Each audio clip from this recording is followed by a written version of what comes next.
Good morning, Savages. This is Savage Sunday, and I'm your host, Eli. And we have been diving into the topic of Asylum. And today we are going to go into our very next topic, MaNiAc.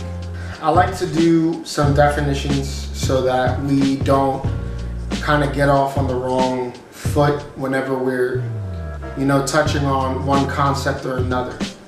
So first we're going to go with mania. This is a mental illness marked by periods of great excitement or euphoria or even delusions or overactivity. A maniac is someone who experiences some sort of mania in one way, shape, or form.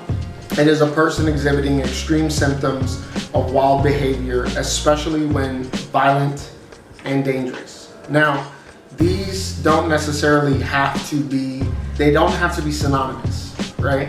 So, violent, dangerous can sometimes mean just reckless and not thought out. And a lot of what we can agree, typically, they are going to be accompanied by some sort of obsession. Whether it's an obsession with anger, whether it's an obsession with excitement or reckless behavior, whether it's an obsession with control. Mania is multifaceted. And I can sit here and I can talk about it because these are things that I've dealt with on my own terms. We're going to be talking about how mood can shape your reality. Whenever you are experiencing some sort of overexcitement or over-exaggerated feeling, you can a lot of times they're likened to being super happy, and there's nothing wrong with being happy in this sense. However, we don't want to take away from the fact that at times your mood can actually dictate what happens next. And what happens when your mood dictates every action. When we're talking about Asylum, we're talking about where your logic and your emotions come head to head. That simple place within each and every single one of us that exists between the heart and the mind, there is a bit of a conflict. This conflict is healthy.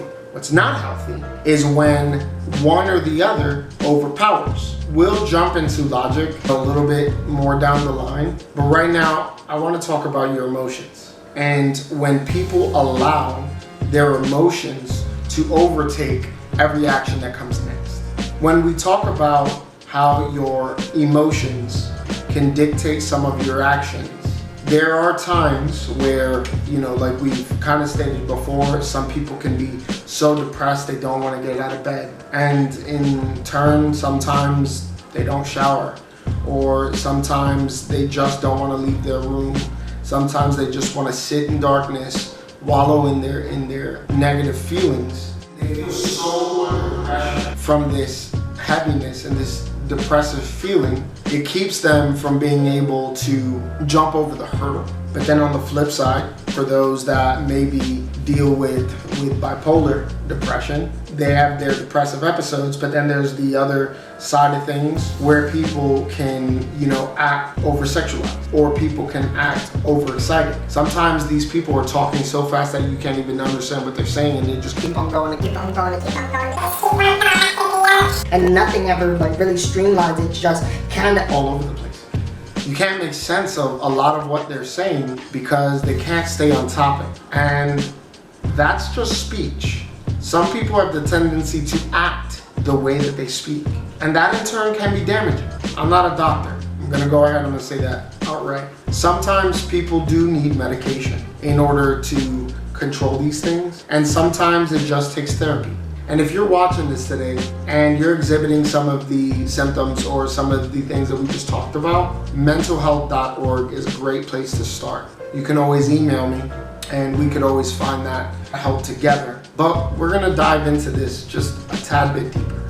A lot of this, it reminds me of a story called Nails in a Fence. And it's about this little boy and his father. The little boy has issues with anger. In order to kind of help channel that anger into a productive act, the father tells his son, every time you lose your temper and you get angry, I want you to pound these nails into a fence as you go along so so that you can build the fence as you go. So he gives them wood, he gives them, nails, and he gives them a hammer, the tool that we're using to drive those emotions. Then the father says, every time you get angry, hammer a nail. As you go, try to think about the actions that come with it. The boy begins hammering.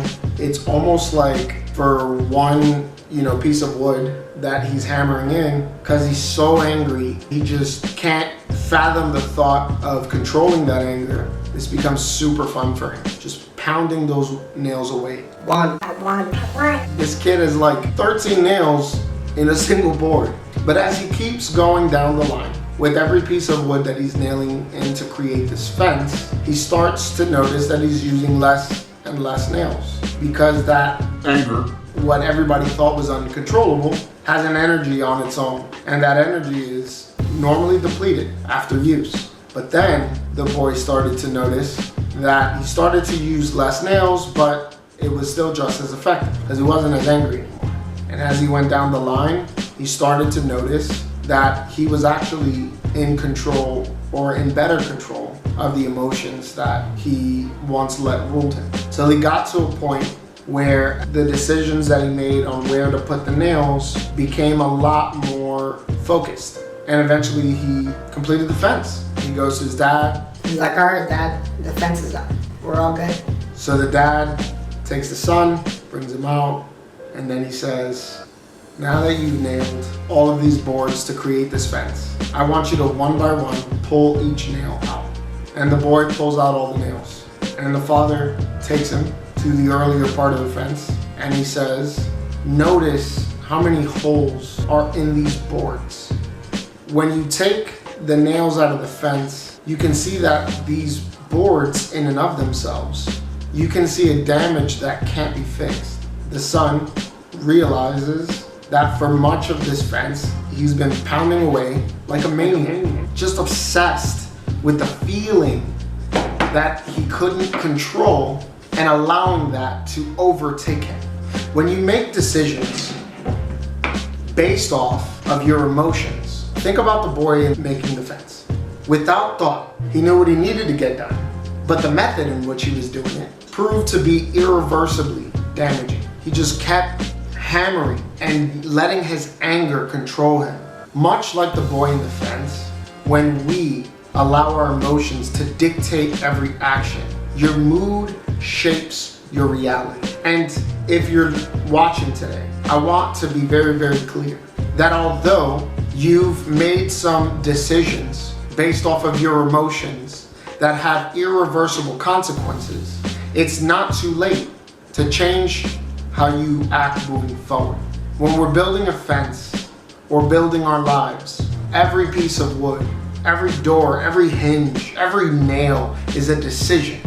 But will you allow your emotions to damage relationships? Will you allow your emotions to push people away?